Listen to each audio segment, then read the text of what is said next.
خربوزوں کی مہک جو کہ رات کو تروڑ بازار کی سڑکوں پہ ہمیں اپنی طرف مائل کر رہی تھی اور کسی وجہ سے ہم اس سے محظوظ نہ ہو سکے، بالآخر چترال پہنچتے ہی ہمیں میسر آئی۔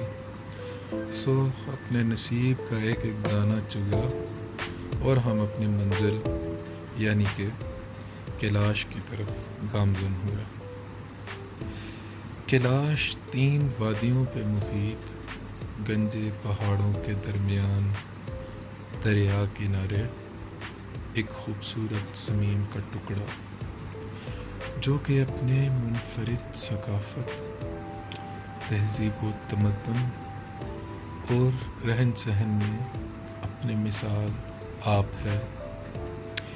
ان 3 وادیوں میں بریر، رمبور اور بمبوریت شامل ہیں۔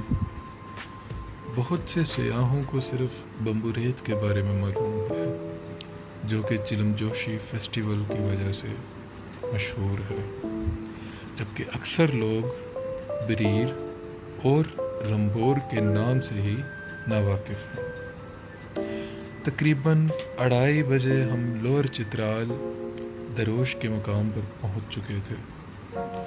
صبح 8 بجے تھل بازار سے نکلے اور لگ بھگ 2:30 بجے دروش پہنچے۔ اگلے دن چلم جوشی فیسٹیول کی وجہ سے آیون بمبوریت روڈ پر بہت رش ہونے کا امکان تھا۔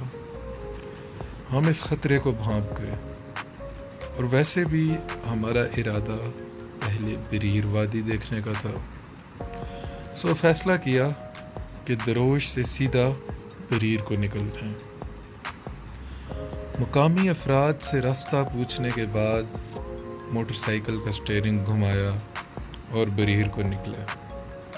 راستہ مکمل کچا، چڑھائیوں اور اترائیوں سے بھرپور، ہلکے ہلکے ہچکولے کھاتے ہوئے ایک بار تو سونے کا دل بھی کیا، مگر احساس ہوا کہ ہم موٹر سائیکل پر سوار تھے۔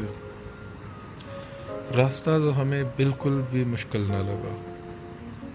وجہ آپ کو معلوم ہوگی، اگر نہیں معلوم تو چکیل والی ویڈیو جا کر دیکھیں، اس سے آپ کو اندازہ ہو جائے گا۔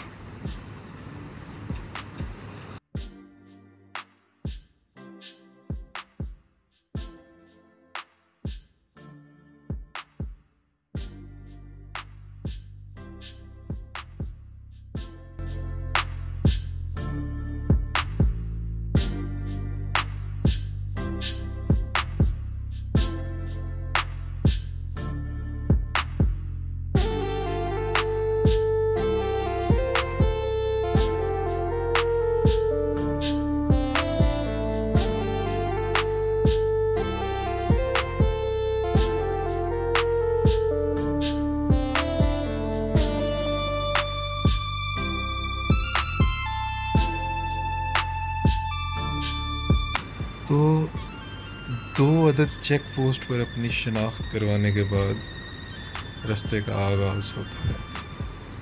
مقامی افراد بھی قدرے حیران نظر آئے، کیونکہ اس طرف عموماً سیاح حضرات رخ نہیں کرتے۔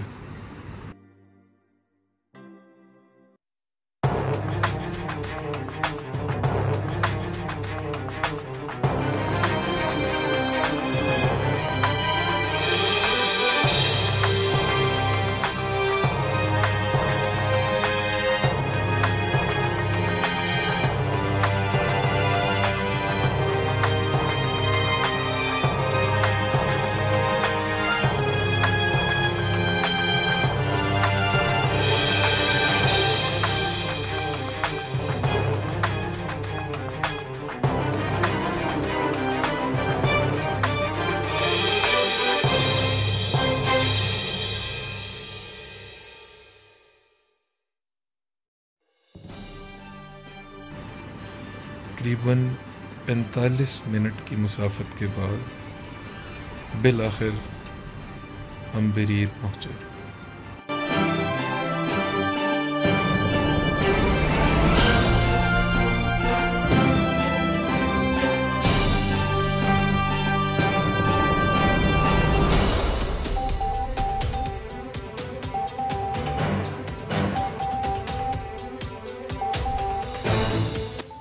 بریر پہنچتے ہی ہمارا استقبال گھنے بادلوں نے کیا. اپنی گھن گرج اور تیزی سے برساتے میںہ گویا ہم سے یہ سوال کر رہے تھے کہ یہاں کس لیے آئے ہو. خیر 20 منٹ کی بارش کے بعد جب ہم اس چھوٹی سی دکان جس میں ہم نے پناہ لی ہوئی تھی وہاں سے نکلے تو ایک عجیب سی مہک نے فضا کو گھیرے میں لے لیا. پوچھنے پر معلوم ہوا کہ یہ مہک شنجر اسپرود درخت کی تھی. میرے کانوں نے یہ لفظ نہ پہلے کبھی سنا تھا اور نہ ہی میرے ناک کے نتنوں نے یہ خوشبو کبھی سونگھ رکھی تھی. بارش کے بعد راستے کے خراب ہونے کا بھی اندیشہ تھا، لیکن بریر کو پوری طرح دیکھنے کی خواہش بھی موجود تھی. وہ فیصلہ کیا کہ ہم پوری وادی بریر اپنی موٹر سائیکل پر اور اپنی 2 ٹانگوں پر دیکھ کر ہی دم لیں گے. یہ اس وقت ہے جناب ہم بریر ویلی میں، اور یہاں سے ہم اب آگے جائیں گے کیلاش کی ویلی کی طرف. یہ بھی آتا کیلاش میں ہی ہے. کیلاش میں 3 ویلیز آتی ہیں، بریر، بمبوریت اور رمبور. فی الحال ہم بریر میں ہیں. بریر سے واپس جائیں گے اور وہاں سے ہم جائیں گے بمبوریت جہاں پر چلم جوشی فیسٹیول ہوتا ہے. چلم جوشی فیسٹیول ہم آپ کو کل دکھائیں گے. آج صرف ہم وہاں پر پہنچیں گے تاکہ ہم ٹائم سے اپنا کیمپ وغیرہ ارینج کر کے آگے دیکھ سکیں. یہ ہے جناب بریر ویلی.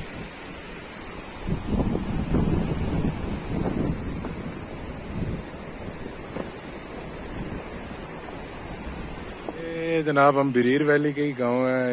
گاؤں کا نام کیا ہے؟ گرو گاؤں ہے جناب گاؤں کا نام. اور یہ ایک خوبصورت سی لڑکی ہماری طرف دیکھ رہی ہے، چھوٹی بچی. ہاں اب دیکھیں سائڈ پہ ہوگی ہے. ابھی ہم اس کے پاس جاتے ہیں، دیکھتے ہیں کہ یہ ہم سے انٹریکشن کرتی ہے یا نہیں کرتی. تو چلتے ہیں گاؤں کے اندر.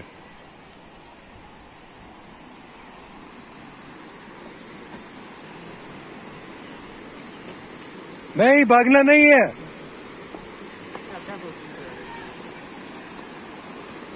ہمیں لے چلو، گاؤں دکھاؤ اپنا. آئی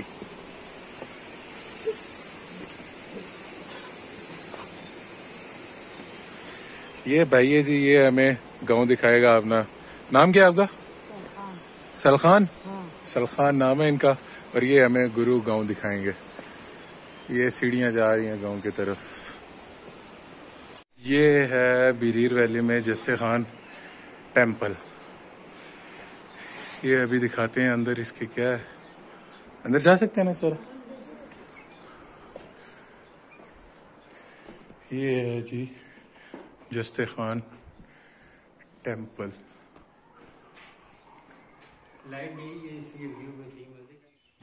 وادی بریر کے گاؤں گرو پہنچے تو وہاں ایک نوجوان جس کا نام افسر تھا، اس نے ہمارا پرتپاک استقبال کیا.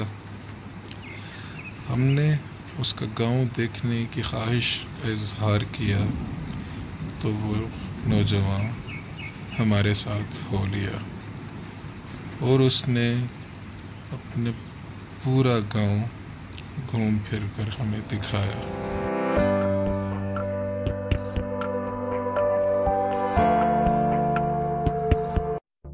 عصر کے وقت ہم بریر سے بمبوریت کو نکلے.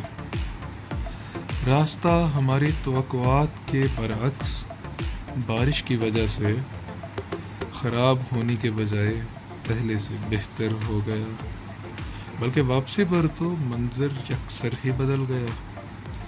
خوبصورت دلکش محسوس ہونے لگا. ہر طرف گھنجے پہاڑ اور ان کے درمیان کہیں کہیں